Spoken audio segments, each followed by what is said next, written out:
하겠습니다. 오늘은 이 말씀으로 드러내고 싶은 유혹이라는 제목으로 함께 하나님의 말씀 나누고자 합니다. 여러분, 어린 왕자 읽어보셨나요? 어린 왕자 중에서 이러한 문구가 있는데요. 한번 자막을 보여주시면, 어린 왕자가 어른들을 위한 거의 동화죠. 이렇게 기록한 부분이 있습니다. 어른들은 숫자를 좋아한다.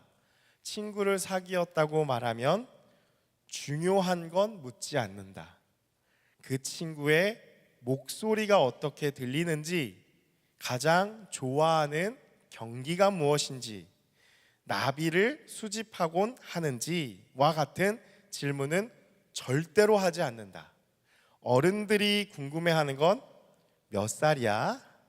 그 친구가 몇 살이야? 그 친구는 형제가 몇이야? 아빠는 얼마나 버신데? 나와 같은 수치이다. 단지 이러한 숫자들을 가지고 새 친구에 대해서 알게 됐다고 생각한다.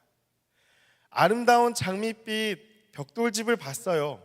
창틀에 제라늄이 피어 있고 지붕에는 비둘기가 있어요 라고 말하면 도무지 어떤 집인지 모를 것이다. 그런데 $20,000짜리 집을 봤어요 라고 말하면 그제서야 어머나 정말 집이 멋있구나 라고 탄성을 지를 것이다. 어린 왕자 중에 참 저희의 마음 가운데 뜨끔하게 하는 그런 동화죠. 어른들을 위한 동화인 것 같아요. 오늘날 우리의 상황으로 따지면 어떻습니까? 친구를 이렇게 얘기하면은 그렇게 물어보죠. 항상 먼저 물어보는 게, 친구는 반에서 몇 등해? 그렇죠? 단골 질문이에요. 친구는 전교에서 몇 등 하는 친구니? 공부는 잘하니? 이런 걸 항상 물어본다라는 거죠.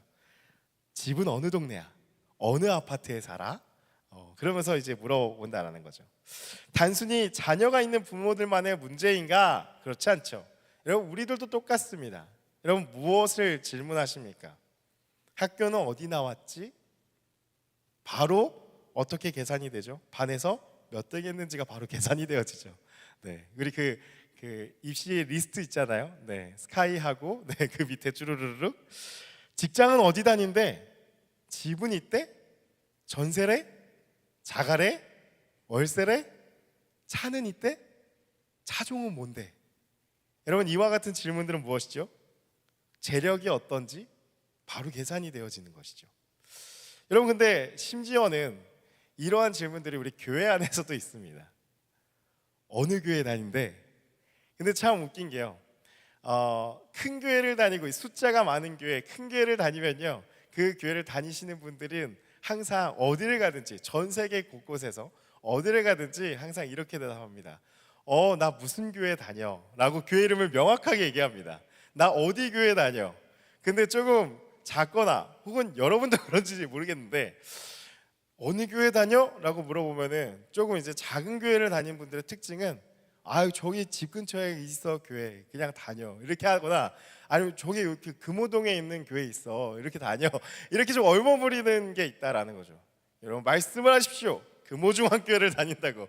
나는 금호중앙교회를 다닌다. 혹은 그냥 통합식 교회 다녀, 뭐 이러한.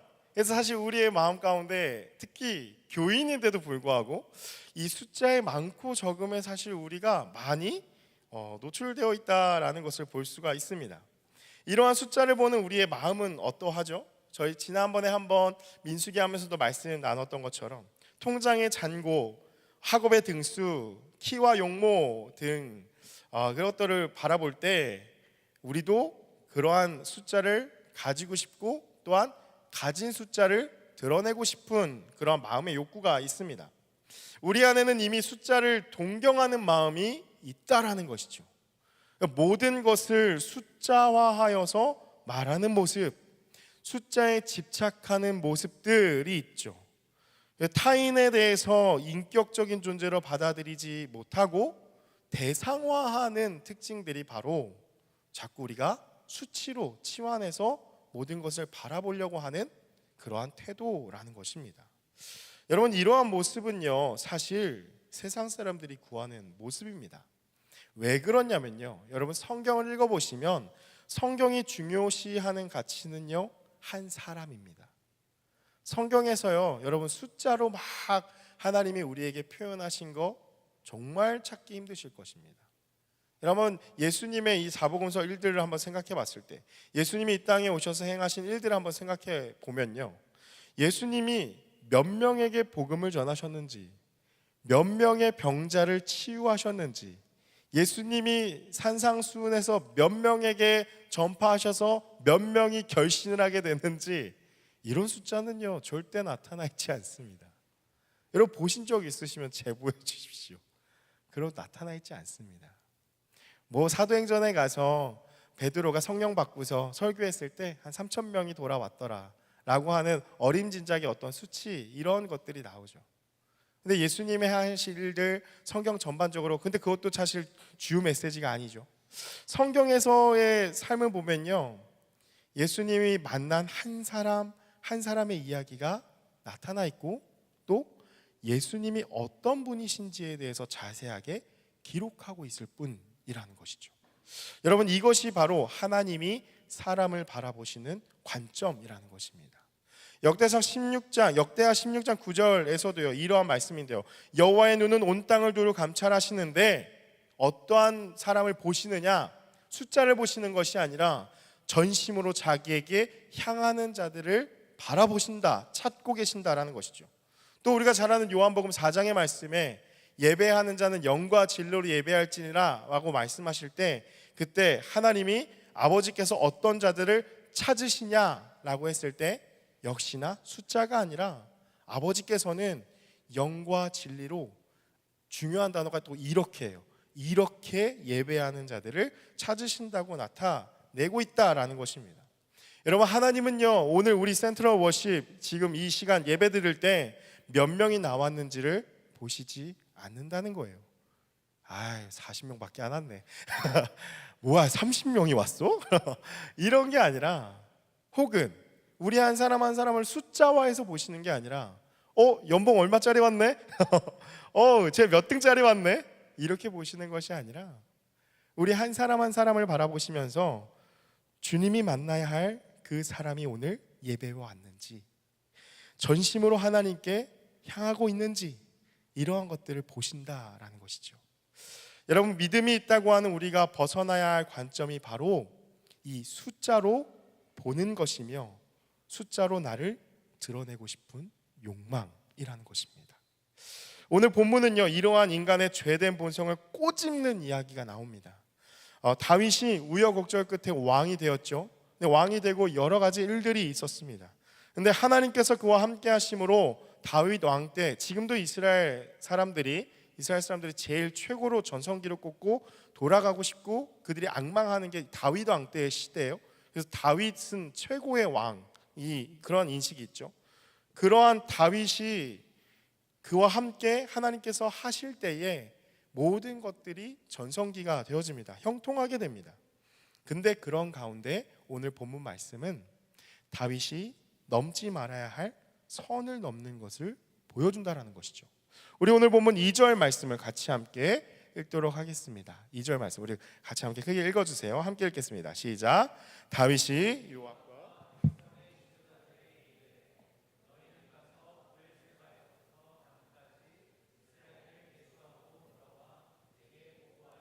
그 수요를 알게 하라 하니, 다윗이 전 이스라엘 백성들을 대상으로 인구 조사를 명령하는 것입니다. 부엘세바에서 단까지, 단에서 부엘세바까지, 그러니까 우리로 말하면은 할라에서 백두까지, 백두에서 할라까지 전체 이스라엘 지역을 인구 조사를 하라라는 것이죠. 그런데 하나님께서 이것을 두고서 악하게 보셨다라는 거예요. 그게 7절의 말씀에 나타납니다. 7절의 말씀은 뭐라고 이야기를 하냐, 하나님이 이 일을 악하게 여기사 이스라엘을 치심해라고 나타납니다. 여러분, 성경 전반에 대한 이해가 없다면, 아니 인구조사하는 게 뭐 넘지 말아야 될 선인가라고 생각할 수 있습니다. 왜요? 우리도 인구조사 하잖아요. 5년인가요? 한 번씩 와서 주거 이렇게 방문해서 실제로 그 등록된 대로 살고 있는지 막 와가지고 조사원들 막 돌아다니잖아요. 그런데 뭐 이게 악한 일인가 생각할 수 있죠. 근데 하나님께서 가나안 땅에 들어가는 이 이스라엘 백성들에게 하셨던 말씀으로 거슬러 올라가 봐야 합니다. 그 하나님께서 이 가나안 땅에 거하는 이스라엘 백성들이 주변 나라의 영향을 받을까봐 미리 신명기에 다 말씀을 하셨었죠. 그 중에 하나가 너희가 혹시 주변 나라들의 영향을 받아서 왕을 세워야 한다면 왕을 세워야 되는 것에 대한 규정, 규례들을 말씀하신 부분이 있습니다.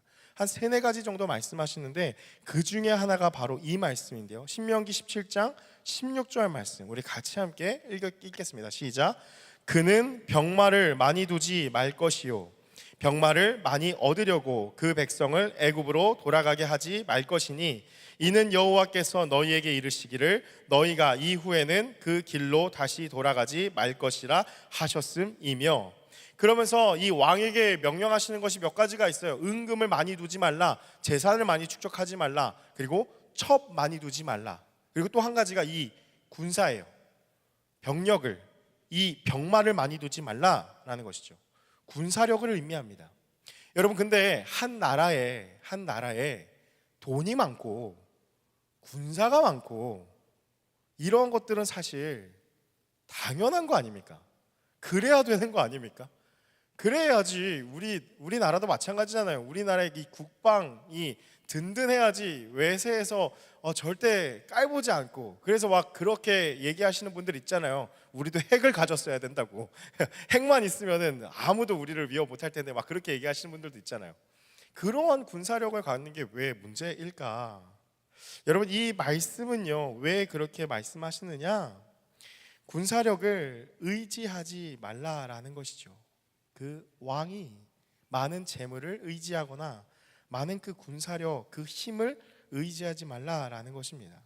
이러한 측면에서 오늘 본문의 다윗이 한 이 인구조사, 하나님이 말씀하시지도 않았는데 다윗이 명령해서 행하고, 또 말씀 가운데 보면은 그의 군대 장관인 요압이 딱 듣고서, 이 명령을 듣고서 이거 아닌 것 같은데요, 분명히 반박을 했는데도 불구하고 거행된 이 인구조사, 이것은 하나님을 의지하는 것이 아니라 그의 군사력을 의지하려는 다윗의 마음이었다라는 의미라는 것입니다. 중요한 것은 다윗이 언제 이러한 마음이 들었느냐를 봐야 합니다. 여러분, 오늘 본문 21장 앞장까지의 내용을 보면요, 어떠한 내용들이 계속 기록되어 있냐면 다윗이 승승장구하는 기록들입니다. 많은 전쟁에서 이기고 많은 사람들에게서 거칠 것이 없이 잘 되고 있을 때 이러한 일이 일어난다라는 것이죠. 하나님이 그와 함께 하심으로 많은 이방 나라들이 그 앞에서 벌벌 떨면서 도망가는 일들이 일어납니다. 파죽지세로 거침없이 그가 모든 것을 행하면서 형통할 그때에 1절의 말씀을 보니까 이러한 말씀이 일어나는 것이죠. 1절 말씀 우리 같이 함께 읽도록 하겠습니다. 함께 읽겠습니다. 시작. 사탄이 일어나 이스라엘을 대적하고 다윗을 충동하여 이스라엘을 계수하게 하니라. 아멘. 여러분, 단순하게 생각하면 사탄이 그런 마음을 저질렀으니까 이거 어쩔 수 없는 거 아닙니까? 사탄이 그렇게 충동시켰는데 당연히 그렇게 해야 될 수밖에 없는 거 아닙니까? 라고 생각할 수 있죠. 그럼 다윗도 피해자네 라고 생각할 수 있죠. 그러나 그렇지 않습니다. 여기서 충동하였다라는 말은요, 갑자기 자기의 힘으로 저항할 수 없이 어떠한 능력이 나를 초월적으로 압도적인 힘이 눌린 것이 아니라 그냥 단순하게 거짓으로 깨었다는 그런 의미입니다. 그러니까 창세기 3장에 뱀이 하와를 유혹할 때 막 갑자기 압도적인 힘으로 그를 눌렀습니까? 아니죠. 말장난을 했잖아요. 그 말 한마디를 던졌습니다. 똑같이 사단이 다윗의 마음 가운데도 그러한 하나의 질문을 던지고 유혹하는 손길을 던졌다라는 것이죠. 중요한 것은 다윗이 어떠한 걱정, 근심이 없을 때, 꽃길로 걸어가고 있을 때, 그때 이러한 유혹에 넘어지게 된 것입니다. 이 결과가 어떠하였는가? 5절의 말씀인데요, 우리 5절 말씀도 같이 함께 읽어보겠습니다. 시작. 요압이 백성의 수요를 다윗에게 보고하니 이스라엘 중에 칼을 뺄 만한 자가 110만 명이요 유다 중에 칼을 뺄 만한 자가 47만 명이라. 아멘. 여러분, 엄청난 숫자이지 않습니까? 칼을 뺄 만한 자, 민수기로 말하면 싸움에 나갈 만한 자, 이러한 자가 110만 명 플러스 47만 명이었다라는 것이죠. 160만 명 가까이 되는 그 인원, 군사력을 다윗이 내 수중에 160만의 대군이 있구나 라는 것을 경험하였다라는 것입니다. 주목해 볼 것은 칼을 뺄 만한 자라고 표현하는 것에 있습니다. 다윗이 인구 조사를 한 것은 자신의 이 군사력을 확인하려고 한 것이 자명하게 드러난 말씀인 것이죠. 칼을 뺄 만한 자가 몇 명이 있는가? 나의 군사력이 어느 정도 되는가? 이 숫자를 과시하려는 마음이 확실하게 있었다라는 것을 드러나게 된다라는 것입니다. 우리가 여기서 생각해야 할 것은요, 다윗 안에 있던 이 마음입니다. 다윗 안에 어떤 마음이 있었을까? 다윗은요, 많은 은금을 소유하는 왕이 되었습니다. 또한 하나님이 그와 함께 하시면서 많은 이방 나라들이 함께 함부로 대적할 수 없는 굴복하는 많은 권력을 누리게 되어지자 그 마음 가운데 과도한 자기애가 생겨나게 된 것이죠. 여러분, 세상이 말하는 어떤 자기애, 자기 효능감, 그러한 것들은 중요한 것입니다. 왜냐하면 그것이 없이는 잘 기능을 하지 못하여지죠. 중요합니다. 그러나 그것이 넘치게 된다면, 오버하게 된다면, 과하게 될 때에 금방 교만해집니다. 그러면서 바로 드는 생각이 무엇이냐? 내가 했다고, 나 이런 사람이야.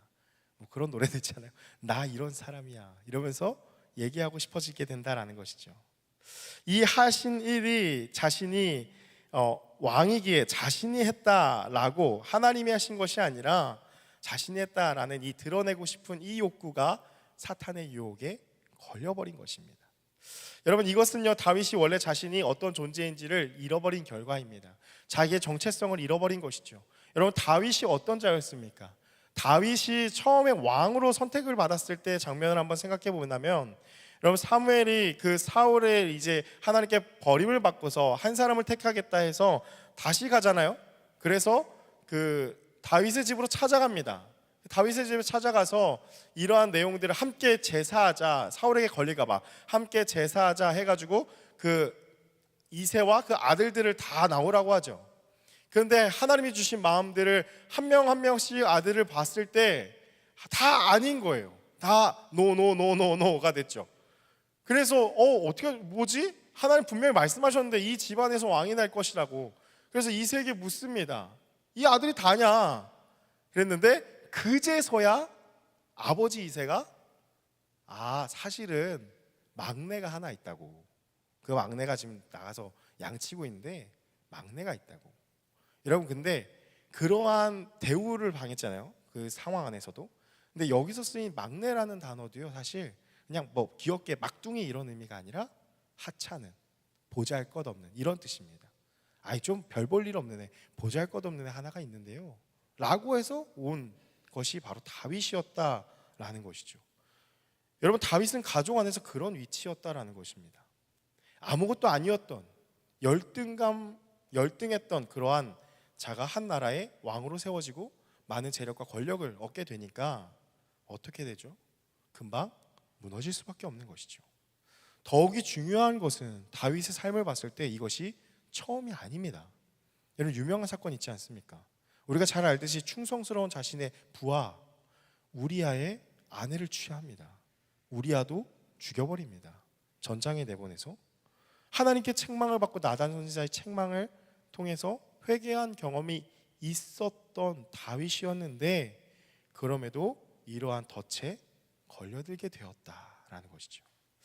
사랑하는 여러분, 이러한 다윗의 모습을 우리가 손가락질을 하고 앉아 있을 수 있을까요? 우리 안에도요, 동일한 DNA가, 그 죄성이 있다라는 사실을 우리가 부인할 수가 없습니다. 여러분, 열등감이 없는 사람이 어디 있겠습니까? 사실 많고 적음의 차이입니다. 누구나 우리 마음 가운데는 이 열등 의식이 자리 잡고 있다라는 것이죠. 항상 거울을 바라보면서 저는 늘 하나님 앞에 기도합니다. 하나님, 저는 왜 이렇게 목이 없을까요? 제 목을 좀 어떠한 부분, 외모든지 어떠한 자기의 성격이든지 늘 열등한 그러한 마음들이 있다라는 것이죠. 중요한 것은 그 열등감으로 인해서 반드시 모든 사람이 자신이 넘지 말아야 될 선을 반드시 넘지는 않는다라는 것입니다. 무슨 말이냐? 그것을 선택하는 것은 나의 의지라는 것이죠. 여러분, 사탄이 그것을 충동한다고 해서 핑계댈 수가 없는 것입니다. 다시 말하면 오늘날 우리가 자꾸 착각하는 것이 있습니다. 우리는 어쩔 수 없는 죄인이니까 라는 말로 이러한 마음을 가지고 어쩔 수 없다는 핑계를 대는 것이죠. 여러분, 근데 자유의지를 하나님 우리에게 주셨습니다. 그러한 죄성이 있지만 그런 죄를 지을 것인가 짓지 않을 것인가는 자기 선택입니다. 내가 선택한다라는 것입니다. 여러분, 이 마치 이러한 것과 같아요. 더러운 흙탕물이 담겨져 있는 컵과 같습니다. 우리의 마음요. 가만히 있으면 어떻게 되죠? 흙이 아래로 가라앉고 위에는 그래도 좀 맑은 물로 보이는 상황이 되죠. 그런데 이것이 한번 흔들어지게 된다면, 뒤집어지게 된다면, 그러면은 다시 그 아래에 있던 흙들이 막 올라오면서 완전히 뿌연 또 흙탕물이 된다라는 것이죠. 여러분, 우리의 죄성도 내재되어 있습니다. 그런데 그렇게 흔들리게 될 때에, 다시 수면 위로 떠오르게 될 때에 그것을 내가 붙잡을 것인가, 그것을 가만히 두고 다시 가라앉힐 것인가, 그거는 내가 결정하는 것이라는 것입니다. 다윗은 자신의 열등감으로 스스로 통제하려고 했던 이 일로 인해서, 자신의 그 열등감으로 인하여서 과도한 자기애가 발현되어지고, 그로 인해서 내 군사력이 얼마나 되는지 이 160만 명 가까이 되는 이 군사력을 확인하기 위해서 이러한 일을 펼쳤을 때에 그것이 하나님 보기에 악하였고, 그거에 대한 결과가 어떻게 되어졌느냐? 우리가 읽지는 않았지만 뒤에 14절의 말씀을 보면은 이스라엘 백성 7만 명의 전염병으로 죽게 되는 결과를 맞이하게 된다라는 것입니다. 여러분, 그러나 다윗의 이 위대함이 어디 있는가? 하나님이 다윗을 왜 이렇게 마음에 들어 하실까? 보면은 다윗처럼 이렇게 실수한 사람이 있습니까? 자신에게 충성을 바치는 우리아의 아내를 자신의 아내로 삼고 우리아는 죽여버리고, 그런데 회개하고, 또 오늘은 그렇게 했으면 정신 차리고 살아야지, 오늘은 또 자신의 그 자기애로 열등의식을 좀 커버하고자 또 인구조사를 해서 그렇게 군사력을 얻고, 나 이만큼, 내 숫자가 이만큼 돼 라고 하는 또 이러한 죄악을 반복하게 될 때에, 근데 왜 하나님이 그런 다윗을 좋아하실까?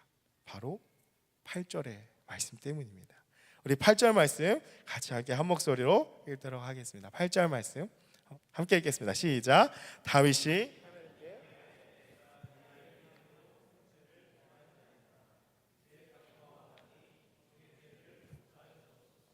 내가 심히 미련하게 행하였나이다 하니라. 아멘. 여러분, 다윗이 뭐라고 이야기를 합니까?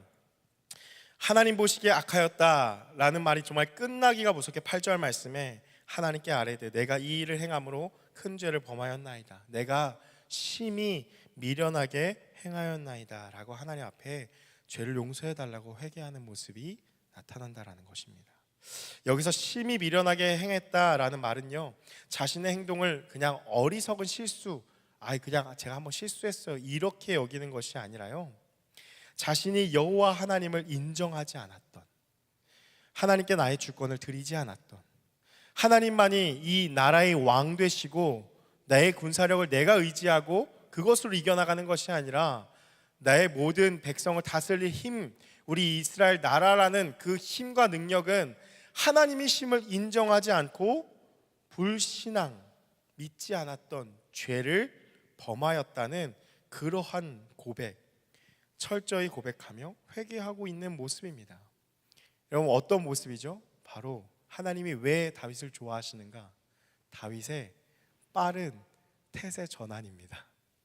어떠한 일이 일어났을 때 태세 전환이 빠른 것이죠. 이거 아니다 라고 하는 것이죠. 근데 그 마음이 단순히 어떤 걸 얻기 위해서가 아니라 그 마음이 전심으로 하나님을 향해서 다시 한번 갔다라는 것이죠. 다윗은 사울과 달랐습니다. 자신의 잘못을 깊이 인정하고 뉘우치면서 다시금 하나님 앞에 용서를 구하면서 온 힘을 다해서 하나님만을 전적으로 의지하는 자로 살아가고자 했던 것입니다. 하나님께서 이런 다윗에게 어떻게 깨달음을 주시는가? 여러분, 21장 전체의 말씀을 좀 보면요, 반복되어지는 좀 표현이 있습니다. 5절의 말씀 보면 아까 우리가 보았던 다윗이 인구조사를 하려는 그 동기가 칼을 뺄 만한 자들이 몇 명이 있는지를 찾는 것이었죠. 그런데 12절의 말씀을 보면은 그 전염병을 표현하는데 여호와의 칼 곧 전염병에 그의 백성 7만 명이 죽임을 당했다. 이 칼이 계속해서 언급되어지죠. 그리고 또 16절의 말씀을 보면요, 여호와의 천사가, 이제 다윗이 이걸 보는 거예요. 여호와의 천사가 칼을 빼어 손에 들고 서 있는 것을 다윗의 눈으로 보게 됩니다. 그리고 맨 마지막으로 30절의 말씀을 보면은 다윗이 천사의 칼을 두려워하여 감히 하나님께 묻지 못하였다라고 기록하는 것을 볼 수가 있습니다. 여러분, 하나님께서 다윗에게 어떻게 하시는 것이냐? 칼을 빼어들 수 있는 자신의 군사력을 신뢰하려고 했던 이 다윗에게 진정으로 다윗이 두려워해야 될 그 칼이 무엇인지, 그 칼이 누구의 것인지, 그 칼을 빼어든 자가 누구인지를 확실하게 깨닫게 하시는 것이 바로 21장 전체적으로 우리가 봐야 될 중요한 내용이라는 것이죠. 사랑하는 여러분, 우리 안에 드러내고 싶은 이 유혹으로 찾아온 여러분 안에 있는 칼을 뺄 만한 자의 수는 무엇입니까? 1등이라는 숫자입니까? 여러분, 연봉이라는 숫자입니까? 여러분, 학자금이나 전세대출 등의 빚으로 인한 많은 숫자들도 있죠. 여러분, 그래서 사실 우리의 눈에 보이는 이 숫자가요, 때로는 우리를 정말 숨막히게 합니다. 이 시대를 살아가는 우리의 삶에 두려움에 가득하게 하는 두려움의 이 숫자들로 생긴다라는 것이죠. 사실 숫자를 보지 않으면 우리의 마음 평안합니다. 근데 숫자를 보는 순간 우리의 마음 가운데 엄청난 두려움이 펼쳐진다는 것이죠. 그런데 그 숫자는 하나님께서 보시는 관점이나 하나님이 명령하신 기준이 아니라 세상이 정해놓은 것인데, 우리는 그것에 사로잡혀서 때로는 우리의 마음이 두려움을 갖고서 하나님과 멀어질 때가 있고, 때로는 그것에 기뻐하면서 우쭐댈 때가 있다라는 것입니다. 이것이 우리가 잘 생각해 봐야 할, 이 시대를 살아가는 우리의 삶 속에서 우리에게 만연하고 익숙해진 숫자에 대한 생각이라는 것이죠. 이런 강박 속에서 살아가다 보니까 우리는요, 내 눈앞에 보이는 칼을 뺄 만한 자의 수를 더욱더 크게 만들려고 합니다. 왜냐하면 큰 숫자가 나의 두려움을 없애준다고 생각하기 때문이죠. 조금씩 그러한 경험들을 해나갔을 때 우리는 더 큰 숫자를 사모하게 됩니다. 더 작은 숫자를 사모하게 되죠. 1등을 사모하고 더 많은 숫자들, 돈의 숫자들을 사모하고 그것들을 취하게 된다라는 것입니다. 결국에는 그것들을 의지하면서 완전히 신뢰해버리고, 우리가 기억해야 할 것은 무엇이냐? 그 숫자에 취해서 살아가게 될 때에 우리의 인격은 무너지게 되고, 타인도 타인 그 자체 한 존재로 바라보는 것이 아니라 숫자로 바라보는 비인격적인 존재가 되어버리게 된다라는 것이죠. 사랑하는 여러분, 말씀을 마무리합니다. 여러분, 우리가 이 말씀 앞에 자신을 비추고 하나님을 두려워하는 마음으로 하나님 앞으로 나아가야 됩니다. 오늘날 이 숫자를 의지하는 모습은요, 단순히 그냥 실수로 여길 수 있는 것이 아닙니다. 에이, 젊은 날 뭐 그럴 수 있지 라고 얘기할 수 있는 게 결코 아닙니다. 여러분, 다윗이 고백하는 것과 같이 이것은 정말 심각한 범죄라는 것입니다. 숫자에 집착한 게 뭐 이렇게 범죄가 될까? 오늘 나타나잖아요. 왜 범죄가 됩니까? 세상을 만드시고 다스리시는 하나님을요, 우리는 숫자에 취해서 그 하나님을 바라보지 않고 철저하게 무시하고 있는 그러한 태도이기 때문입니다. 여러분, 요즘 좀 일이 잘 풀리는 분 계십니까? 공부가 좀 잘 되는 분 계십니까? 평점이 막 쭉쭉 올라가시는 분들 있습니까? 시험 보고? 여러분, 연봉이라는 숫자가 올라가는 분 있습니까? 혹은 기도 제목이 있냐고 물어보면은 뭐 기도 제목 같은 거 없어요. 뭐 저는 잘 살고 있습니다. 내가 너무 잘 살고 있어서 기도할 필요성을 못 느끼는 자가 있습니까? 나의 숫자를 드러내고 싶은 마음으로 가득한 분 계십니까? 어떻게 하면 내가 받은 이 숫자, 내가 가지고 있는 숫자를 좀 드러낼 수 있을까? 고민하고 있는 분 있습니까? 이 숫자를 의지하고 그 숫자로 인해서 사람을 대상화시켜서 비인격적으로 바라보지 않도록 여러분 조심하셔야 합니다. 돈이 많다고 얼마면 돼? 라는 태도를 조심하셔야 합니다. 성적이 우수하다고 더 높은 숫자로, 남들보다 더 높은 숫자로 공부를 하는 대학을 가고 학위를 얻었다고 그렇지 못한 사람을 은연중에 내려다보는 마음을 버려야 합니다.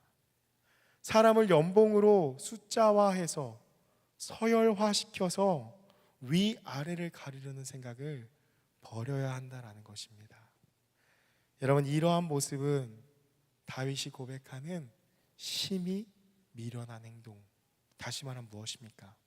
하나님을 신뢰하지 못하고 자신의 것이 마치 하나님의 것인데 자신의 것인 것 마냥 그렇게 생각하는 불신앙의 범죄라는 것이죠. 여러분, 시편의 말씀대로요, 말씀을대로 살아가지 않는 자를 시편은 악인이라고 하잖아요. 시편은 그 악인을 바람에 나는 겨와 같다고 이야기를 합니다. 잘 벌었습니까? 잘 섰습니까? 걱정 근심이 없고 평탄하십니까? 여러분, 조심하십시오. 그러므로 선 줄로 생각하느냐? 넘어질까? 조심하라. 늘 성경은 우리에게 말씀하고 있습니다. 드러내고 싶은 이러한 유혹에서 벗어나서 하나님 한 분만을 의지하는 그런 저와 여러분의 삶이 되기를 주님의 이름으로 축복합니다. 아멘.